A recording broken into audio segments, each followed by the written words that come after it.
नमस्कार, कृषि दर्शन कार्यक्रम में आप सभी किसान भाई बहनों का हार्दिक स्वागत है।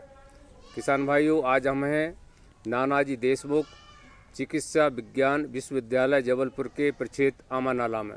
हम देख रहे हैं कि यहाँ बकरी पालन का प्रक्षेत्र है और आज हम इसी संबंध में जानकारी लेंगे मैडम जी से। डॉक्टर सीमा भिंडवाले यहाँ की प्रभारी हैं।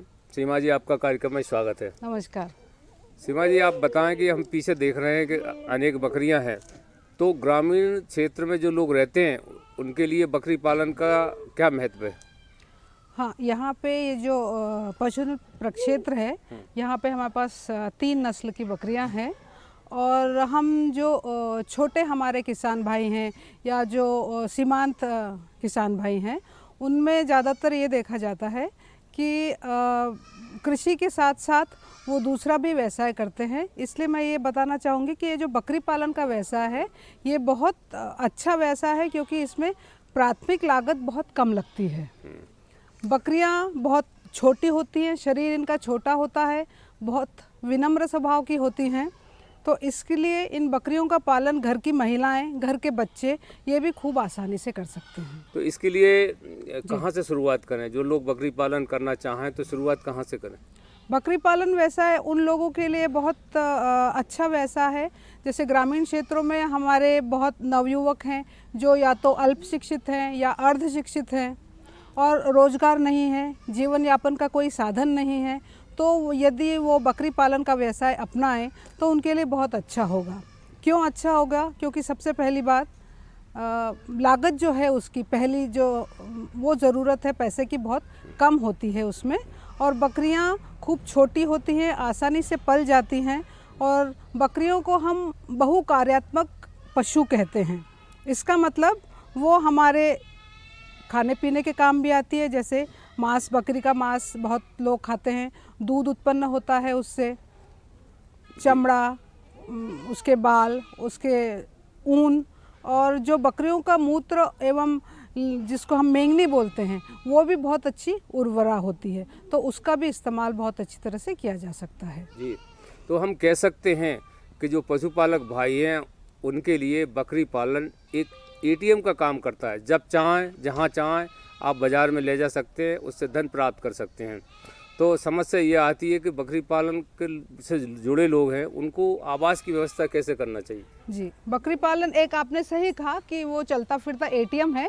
बकरियों को एक गरीब आदमी की गाय भी कहा जाता है क्योंकि वो स्वभाव से ही गरीब होती है। कभी आपने ये नहीं सुना होगा, देखा होगा कि बकरी ने किसी को मार के गिरा दिया या किसी को हानि पहुंचाई।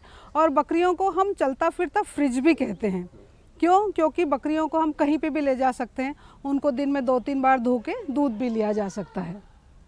दूसरी बात आपने पूछी आवास की, तो बकरियों के आवास के लिए कोई एकदम स्पेशलाइज्ड आवास की ज़रूरत नहीं होती, पक्के बाड़े की ज़रूरत नहीं होती। आप उनको कच्चे बाड़ों में भी रख सकते हैं। जो हमारे सूखे हुए ये जो पत्तियां हैं, घास फूस हैं, जो छप्पर जिसको बोलते हैं, उसमें भी बकरियों का पालन किया जा सकता है। खूब आसानी से बकरियां रह लेती हैं।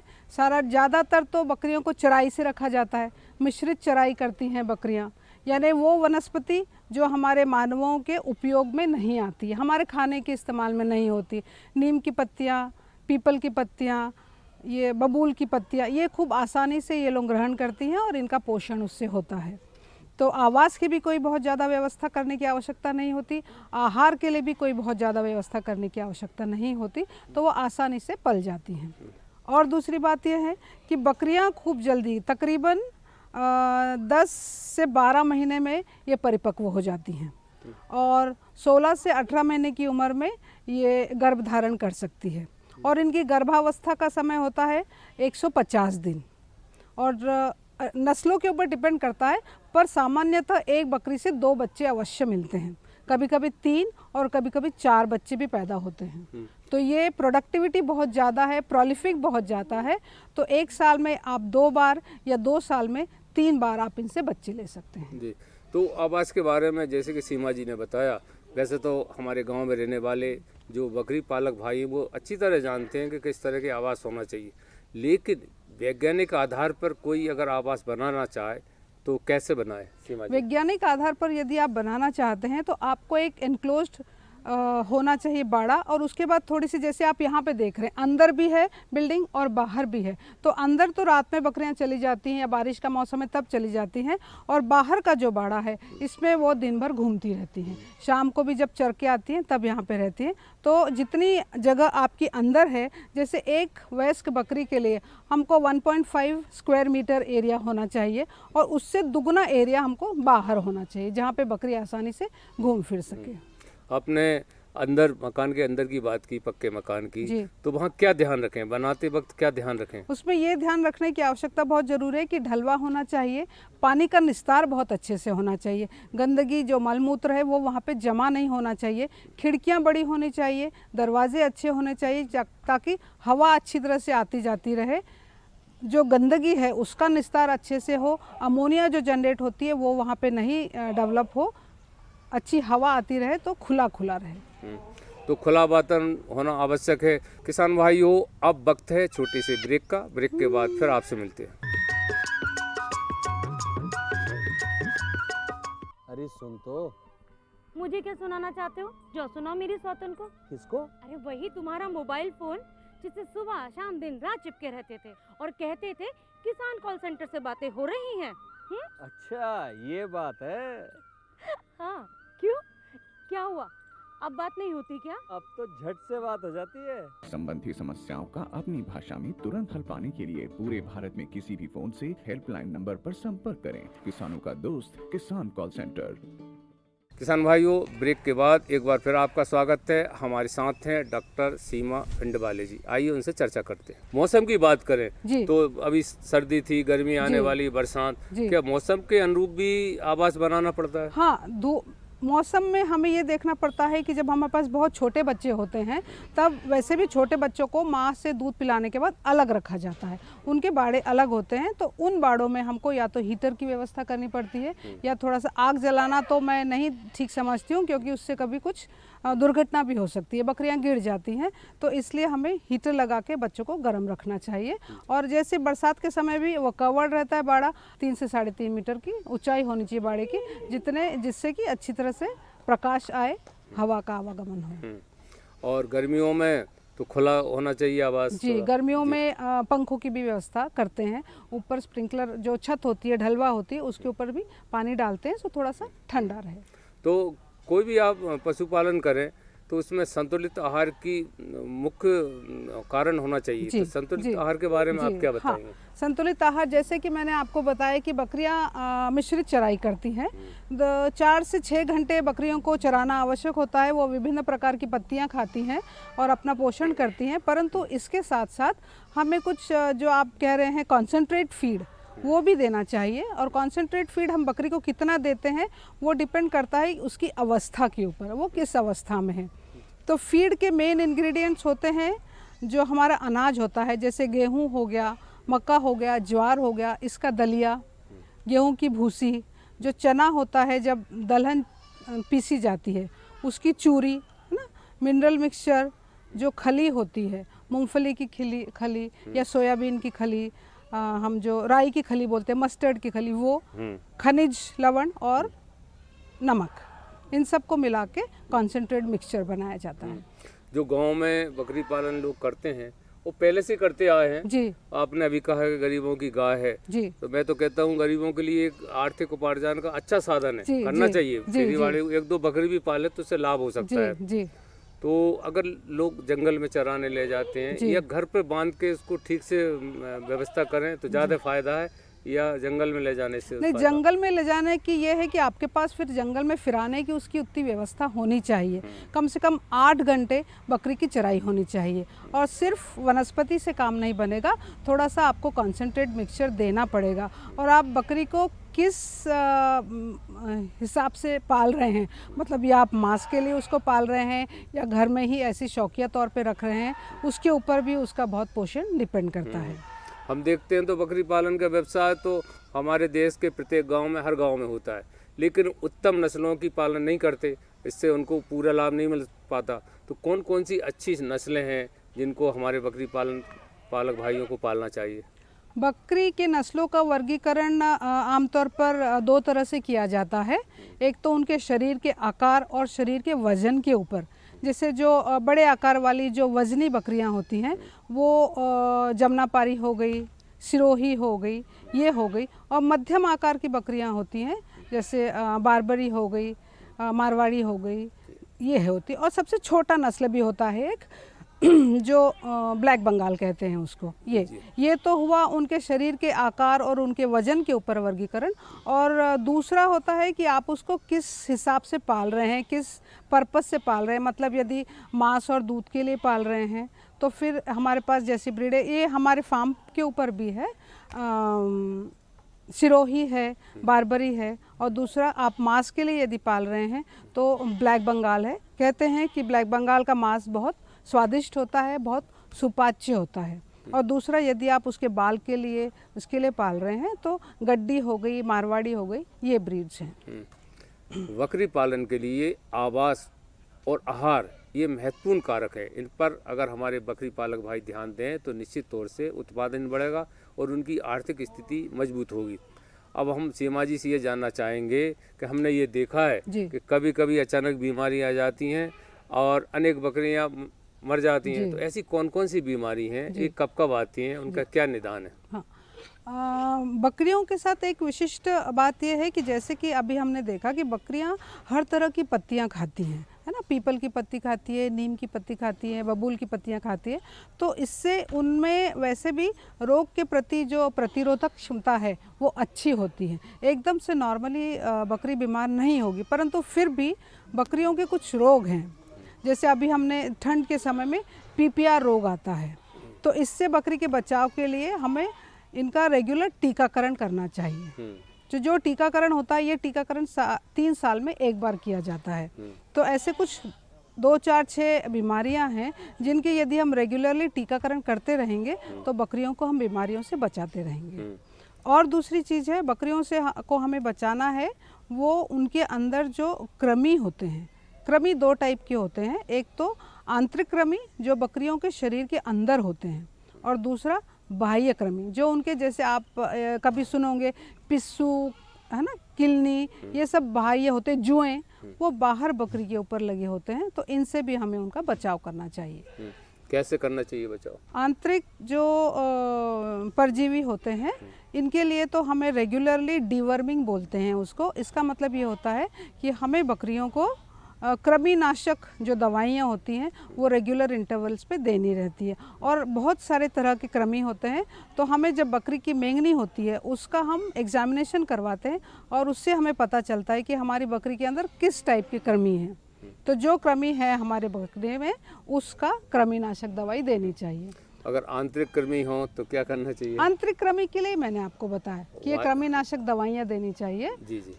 बकरी की मेंगनी को माइक्रोस्कोप में देखते हैं, उसमें उसके अंडे दिखते हैं, तो ये समझ में आता है कि किस टाइप का कृमि है हमारी बकरी के पेट के अंदर, उसमें कृमिनाशक दवाइयाँ देते हैं। और यदि बाह्य है कीड़े जैसे किलनी है, जू है, तो उसके लिए जो औषधि वाला पानी होता है इसमें हम बकरी को डिप करके नहलाते हैं। तो किसान भाइयों, अगर आपके पास में कोई पशु चिकित्सक है तो उनको बताएं, अगर कोई बीमार हो जाए तो उनके जो आपको मार्गदर्शन दें वही दवा उनको उपलब्ध कराएं। किसान भाइयों, अब वक्त है छोटे से ब्रेक का। ब्रेक के बाद फिर आपसे मिलते हैं।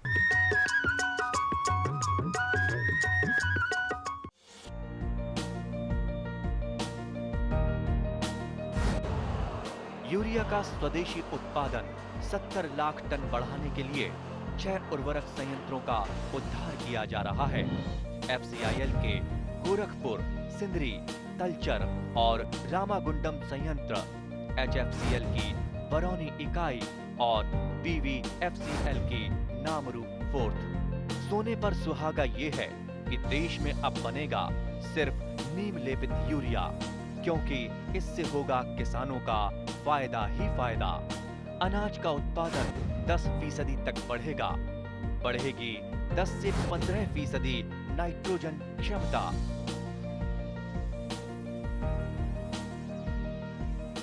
किसान भाइयों, ब्रेक के बाद एक बार फिर आपका स्वागत है। हमारे साथ हैं डॉक्टर सीमा पिंडवाले जी। आइए उनसे चर्चा करते हैं। अगर टीकाकरण की बात करें तो कब कब किन किन बीमारियों के लिए टीकाकरण आवश्यक है? टीकाकरण जैसे मैंने आपको PPR के लिए बताया, वो सर्दी में किया जाता है, 3 साल में एक बार किया जाता है। HSBQ उसके लिए भी टीकाकरण किया जाता है, वो साल में 2 बार होता है, 6-6 महीने के अंतर से।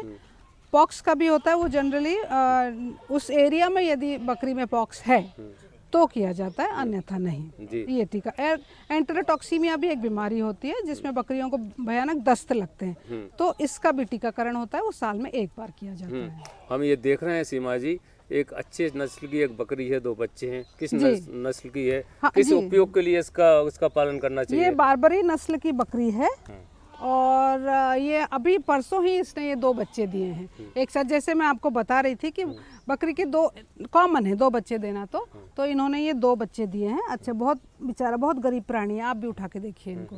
2 बच्चे दिए हैं इन्होंने। अभी ऐसी एक और बकरी है जिसने 2 दिए हैं, और आज सुबह भी एक बकरा हमारे यहाँ हुआ है। ये गरीब की गाय है जी, ये गरीब की गाय है। पकड़ लीजिए आप भी। जी बिल्कुल। तो महात्मा गांधी हमारे जो पूज्य बापू थे, राष्ट्रपिता, वो तो बकरी को अपने बच्चे को पालन करते थे, ऐसा उनकी जीवनी में हमने पढ़ा है। जी जी। तो ये गाय है, गरीब की गाय। हाँ, किस दृष्टि से दुग्ध के लिए अच्छी है? हम देख रहे हैं इसके थन काफी मोटे। हाँ, ये अभी थन इसके इतने काफी मोटे हैं क्योंकि इसमें अभी दूध भरा है, परसों ही इसको बच्चे हुए हैं, तो इसमें दूध अच्छा है। ये दूध और मांस दोनों के लिए पाली जाती है। तो जो जैसे हम इस बाड़े में देख रहे हैं, तो क्या जैविक खाद के लिए इसकी उपयोग हो सकता है इसका? हाँ, इसके हम खाद के लिए इसका उपयोग हो सकता है। क्या जो इनकी वो है मैंगनी है, उसको हम लोग रोज सुबह जब साफ होते हैं शेड, तो उसको इकट्ठा किया जाता है। एक गड्ढा है, उसमें सारा इकट्ठा किया जाता है। वो जैसे आप बोलते हैं राइपनिंग होता है उसको, वो पकता है, बनती है वो खाद। उसके बाद उसको हम हमारे ही खेतों में इस्तेमाल करते हैं। सीमा जी, हरे चारे के बताएं, कब कब कितना देना चाहिए? कभी कभी हमने देखा है कि हरा चारा देते हैं तो उनको सर्दी हो जाती है। हरा चारा एक्चुअली, हाँ, हरा चारा यहाँ पे हमारे फार्म के ऊपर तो हम 2 टाइप के हरे चारे होते हैं। अभी आपने देखा आते समय जो हरा मेथी जैसा आपको चारा दिख रहा है, वो बरसीम है, उसको दिया जाता है। और दूसरा भी होता है जो अभी बरसीम हम दे पाएंगे अप्रैल के महीने तक, उसके बाद बरसीम ख़त्म हो जाएगा, तो उसके बाद फिर हम लगाएंगे MP चरी। MP चरी बकरी बहुत स्वाद से नहीं खाती है, बरसीम ज़रूर बहुत अच्छा खाती है। पर बरसीम को खिलाते समय हमको ये ध्यान रखना चाहिए कि एक तो वो सूखा हो, सुबह सुबह काट लेंगे, गीला होगा तो नहीं बकरी पसंद करती, सूखा होना चाहिए। दूसरा, और बहुत ज़्यादा ना खा ले, क्योंकि सूखा भूसा भी देना चाहिए। ज़्यादा बरसीम यदि बकरी खा लेती है तो उसको दस्त भी हो जाते हैं, तो सूखा भूसा देना आवश्यक है उसके साथ। सीमा जी, ये देखने में आता है कि जो हिंसक पशु होते हैं, कुत्ता इत्यादि, इनसे बचाव के लिए क्या करना चाहिए? इनसे भी काफी नुकसान होता है बकरियों का। हाँ, हमारे यहाँ तो कुत्ते ही बकरियों को बचाते हैं। जैसे आप शेपर्ड डॉग्स बोलते हैं ना, जो बकरियों के झुंड के साथ चलते हैं, दूसरे पशुओं से बचाते हैं। तो ये आपने देखा है, ये जाली लगे हुए बाड़े लगे हैं, इनसे 4 फुट तक के होने चाहिए ये बाड़े। इससे हमें बचाव करना होता है, बाहर से पशु ना आए, इसका भी ध्यान रखना होता है। अब और कोई ऐसी बात जो महत्वपूर्ण छूट रही हो, हमारे दर्शकों को बता दें। यही मैं कहना चाहती हूँ कि बकरी पालन को आप ज़रूर अपनाएं, इससे हमें बहुत सारे फ़ायदे हैं। मांस है, दूध है, और सबसे बड़ी बात यह है कि बकरी के मांस में या बकरी पालन में किसी तरह की कोई धार्मिक भ्रांति नहीं है बकरी के मांस को इस्तेमाल करने में। और दूसरा, जैसे कि हम दुधारू पशुओं में देखते हैं कि यहाँ पे बकरी में नर और मादा दोनों को बराबर का वेटेज है। जो यदि नर है तो वो भी अच्छी तरह से पाला जाता है, वो भी अच्छी तरह से विपणन उसका होता है, और जो मादा है वो तो फ़ायदेमंद है ही है। तो बकरी पालन को हमारे जो नए युवक हैं वो बहुत अच्छी तरह से अपनाएं और फ़ायदा कमाएं। सीमा जी, आपने हमारे किसान भाइयों को बकरी पालक भाइयों को अति महत्वपूर्ण जानकारी दी। आपका बहुत बहुत धन्यवाद। और हम उम्मीद करेंगे कि जो पशुपालक भाई जी। आपके पास आएँ, जी। उन्हें आपको जो सही सलाह तो देती हैं, जी। लेकिन नई नई उत्तम नस्लों की जानकारी दें। जी। बहुत बहुत धन्यवाद। धन्यवाद। किसान भाइयों, अब वक्त हो चला है खबरें खेती का, आइए देखते हैं। नमस्कार किसान भाइयों, स्वागत है आपका खबरें खेती की में। चलिए नजर डालते हैं आज के मुख्य समाचारों पर। किसानों के हित में काम करने के निर्देश। दलहन 100% खरीदेगी सरकार। किसानों को उपलब्ध कराएंगे सोलर पंप। बेसहारा गोवंशों की जिम्मेदारी सरकार की। दुग्ध समितियों की संख्या होगी दोगुनी। और अब खबरें विस्तार से। केंद्रीय कृषि एवं किसान कल्याण और ग्रामीण विकास मंत्री श्री शिवराज सिंह चौहान ने अधिकारियों को किसानों के हित में पूरी संवेदना के साथ काम करने का आवश्यक निर्देश दिया। साथ ही थोक और खुदरा मूल्यों की समीक्षा कर किसानों को उनकी उपज का समुचित दाम सुनिश्चित करने की बात भी कही। बैठक में यह बात सामने आई कि रबी फसलों के अंतर्गत कुल क्षेत्रफल कवरेज पिछले वर्ष की तुलना में 9,62,000 हेक्टेयर अधिक है और कुल बुआई क्षेत्र 661 लाख हेक्टेयर है, जबकि गत वर्ष यह 651,42,000 हेक्टेयर था। गेहूं, धान और दलहन की बुआई भी पिछले साल से ज़्यादा है। गेहूं की बुआई इस रबी सीजन में 325 लाख हेक्टेयर में हुई है, जबकि पिछले वर्ष यह 318 लाख हेक्टेयर में हुई थी। केंद्र सरकार ने किसानों को उनकी फसलों का उचित मूल्य दिलाने और देश में दालों की आत्मनिर्भरता बढ़ाने के लिए प्रधानमंत्री अन्नदाता आय संरक्षण अभियान योजना को 2025-26 तक बढ़ाने का फैसला किया है। इस योजना के तहत सरकार ने तुअर, उड़द और मसूर की 100% खरीद सुनिश्चित करने का ऐलान किया है। सरकार ने 2024-25 की खरीद वर्ष में राज्यों में दालों के कुल उत्पादन के बराबर खरीद की अनुमति दी है।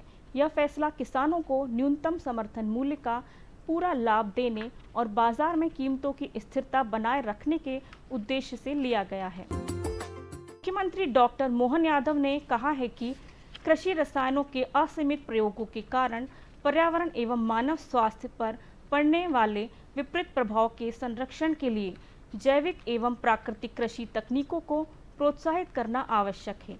उन्होंने कहा है कि जैविक खेती करने वाले किसानों को सोलर पंप उपलब्ध कराए जाएंगे। प्रदेश में वर्तमान वर्ष में भारत सरकार के आंकड़ों के अनुसार प्राकृतिक कृषि विकास योजना के अंतर्गत लगभग 1 लाख एकड़ क्षेत्रफल में जैविक खेती करने का लक्ष्य तय कर कार्य किया जा रहा है। आगामी वर्षों में जैविक प्राकृतिक खेती को बढ़ाकर 5 लाख हेक्टेयर तक ले जाने का लक्ष्य रखा गया है। मुख्यमंत्री डॉक्टर यादव ने प्रदेश में जैविक और प्राकृतिक खेती पर आधारित मेले लगाने के निर्देश भी दिए हैं। मुख्यमंत्री डॉक्टर यादव किसान कल्याण तथा कृषि विकास विभाग की ओर से आयोजित राज्य स्तरीय जैविक कृषि उत्पादन तथा मूल्य संवर्धन कार्यशाला को संबोधित कर रहे थे। मुख्यमंत्री डॉक्टर यादव ने समारोह स्थल पर एक जिला, एक उत्पाद तथा विभिन्न विभागों और जैविक खेती के क्षेत्र में कार्य कर रही संस्थाओं द्वारा लगाई गई प्रदर्शनी का अवलोकन भी किया। मुख्यमंत्री डॉक्टर मोहन यादव ने जबलपुर में अत्याधुनिक गौशाला बनाए जाने की नींव रखी। उन्होंने कहा है कि गौ संरक्षण और संवर्धन के लिए प्रदेश सरकार प्रतिबद्ध है। राज्य सरकार की नीति अनुसार कहीं भी गौ माता को लावारिस निराश्रित नहीं रहने दिया जाएगा। मुख्यमंत्री डॉक्टर यादव ने जबलपुर के ग्राम उमरिया में 53 एकड़ में बनाई जा रही गौशाला परियोजना के प्रथम चरण का भूमि पूजन किया। प्रदेश सरकार ने प्रदेश में कार्य करने वाली दुग्ध समितियों की संख्या दोगुनी करने का फैसला लिया है। इससे दुग्ध उत्पादकों को और अधिक फायदा मिलेगा। सरकार का यह मानना है कि यदि दुग्ध समितियों की संख्या और अधिक बढ़ा दी जाए तो इससे किसानों को भी लाभ मिलेगा, क्योंकि अधिकांश किसानों द्वारा पशुपालन किया जाता है और दुग्ध को समितियों आदि तक पहुंचाया जाता है।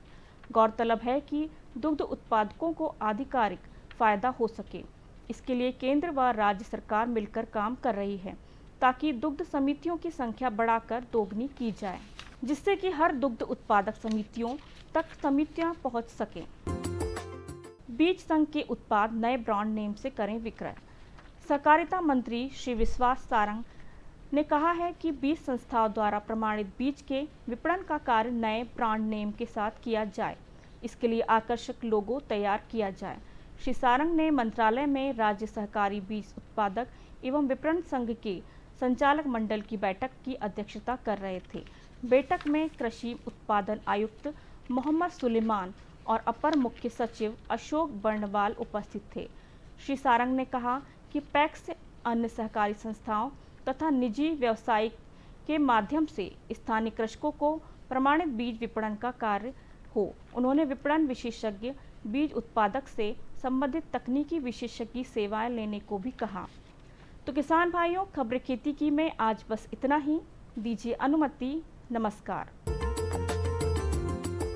अभी सीमा जी ने आपको आवास आहार कैसे करना चाहिए इस संबंध में जानकारी देंगे। इससे ये लाभ होगा आपको कि आप जो बकरी पालन का व्यवसाय कर रहे हैं उसको वैज्ञानिक आधार पर कर अधिक लाभ कमा सकते हैं। उम्मीद है जानकारी का लाभ आप उठाएंगे। अगले कार्यक्रम में फिर ऐसी नई जानकारी के साथ आपसे मिलेंगे। तब तक के लिए नमस्कार।